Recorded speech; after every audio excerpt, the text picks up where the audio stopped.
నమస్కారం NS news కి స్వాగతం నా పేరు ఉషా ముందుగా ముఖ్యాంశాలు జగిత్యాల జిల్లా కోరుట్ల నియోజకవర్గంలో బీసీలకు బడ్జెట్లో జరుగుతున్న అన్యాయంపై తెలంగాణ రాజ్యాధికార పార్టీ ఆధ్వర్యంలో ఘోర నిరసన కార్యక్రమం నిర్వహించారు.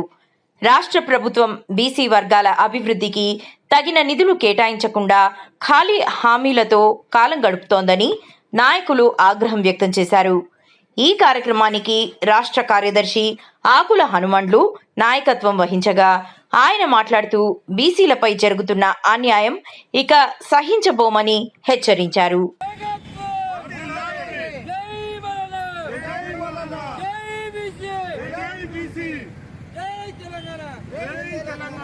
జై బీసీ, జై జై బీసీ, జై మల్లన్న, జై జై మల్లన్న. ఈరోజు బడ్జెట్లో 3,24,000 కోట్ల 234 కోట్ల బడ్జెట్ ఉంటే దాంట్లో బీసీలకు ఓన్లీ 3.86% కేటాయించడం జరిగింది. ఇది ఖచ్చితంగా బీసీలను మోసం చేసే పద్ధతే. రేవంత్ రెడ్డి గారు కామారెడ్డిలో ఇచ్చిన డిక్లరేషన్ ప్రకారం 42% ఇస్తా అన్నాడు, అది లేదు.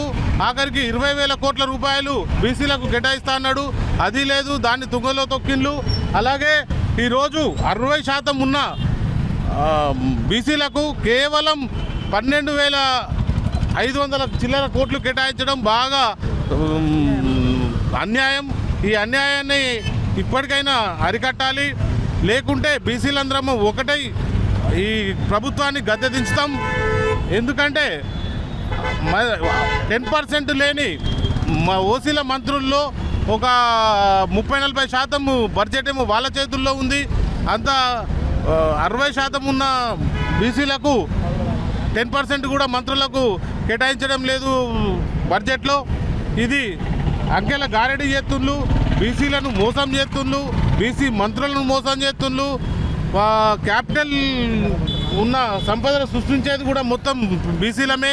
అలాంటిది మాకే అన్యాయం చేసి 60% ఉన్న బీసీలకు కేవలం 12,000 కోట్లు ఇచ్చి మమ్మలను అన్యాయం చేసి మాకు డెవలప్ కాకుండా మా యాదవులను కానీ, మా మున్నూరు కాపు కానీ, మా షాలోళ్ళను కానీ, బుదిరాజులను కానీ, ఇంకా అన్ని కులాలను మొత్తం తొక్కే విధంగా అసలు డెవలప్మెంట్ కాకుండా ఈ సంపదనంతా ఉన్న వాళ్ళ చేతుల్లో పెట్టుకొని బీసీలను అసలు ఏ రకంగా సంపద కేటాయించకుండా, బడ్జెట్ పెట్టకుండా, ఏ విధంగా బీసీలకు డబ్బులు రాకుండా చూస్తుండ్రు. మొత్తం ఓసీలే ఉన్న రూపాలన్నీ ఉన్న బడ్జెట్ని అంతా కొట్టేసుకపోతుండ్రు. ఈ వైఖరి మారాలి. ఆయన రేవంత్ రెడ్డి గారు 20,000 కోట్లు బీసీలకు కేటాయిస్తున్న మాట ప్రకారం, కామారెడ్డిలో అన్న ప్రకారం 20,000 కోట్లు కేటాయించాలి. అట్లనే సప్లాన్ కూడా కేటాయించాలి. సప్లాన్ కూడా అమల్లోకి తీసుకోవాలి. ఎందుకంటే పేరుకే 12,000 కోట్లు కేటాయించడం అనేది మాటలకు ఇచ్చి తర్వాత ఆ 12,000 కోట్లలో 1% కూడా ఖర్చు చేయకుండా మళ్ళీ ఈ డబ్బులను వేరే వాళ్లకు ఉపయోగిస్తున్నారు.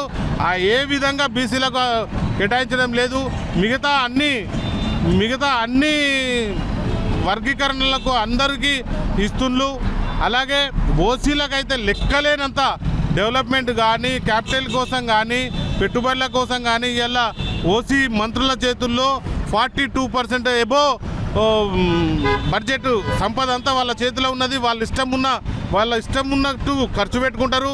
ఆ ఖర్చులు పెట్టుకొని వాళ్ళ జాతులు, వాళ్ళ వర్గాలు డెవలప్మెంట్ అయ్యేటట్టు చూసుకుంటారు. అదే బీసీలకైతే అసలు సంపద వచ్చేదే మాతోని, మా సంపదనే మాకు ఇవ్వకుండా వాళ్ళు కొల్లగొట్టి బీసీలను మొత్తం నాశనం చేస్తుండ్రు. ఇకనైనా ఆయన 20,000 కోట్లు ఇస్తాన్నట్టు 20,000 కోట్లు కేటాయించాలి.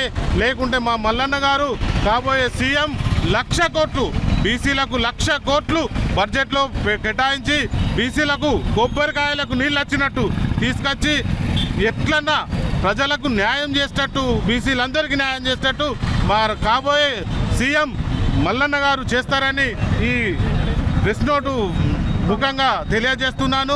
Thank you. బీసీల రాజ్యమే మా లక్ష్యం. సబ్సిషన్ అమలు చేసే వరకు శ్రమించేది లేదు. సంపద సృష్టించేది బీసీలు, పెత్తనం ఓసీలదా. రాజ్యాధికార పార్టీ తరఫున మా అధ్యక్షుల గారు ఇందాక మాట్లాడిందంతా అక్షరాల నిజం. దానికి కట్టుబడి మేము కూడా ప్రతి పోరాటానికి సిద్ధంగా ఉంటాం. మెట్పల్లి పట్టణం ద్వారా కానీ ఇంకా ఏ రాష్ట్రం మొత్తంగా మా తీన్మార్ మల్లన్న గారి నాయకత్వంలో అవినీతి లేకుండా కొత్త ప్రభుత్వాన్ని ఏర్పరచాలని ఈ సభాముఖంగా తెలియజేసుకుంటూ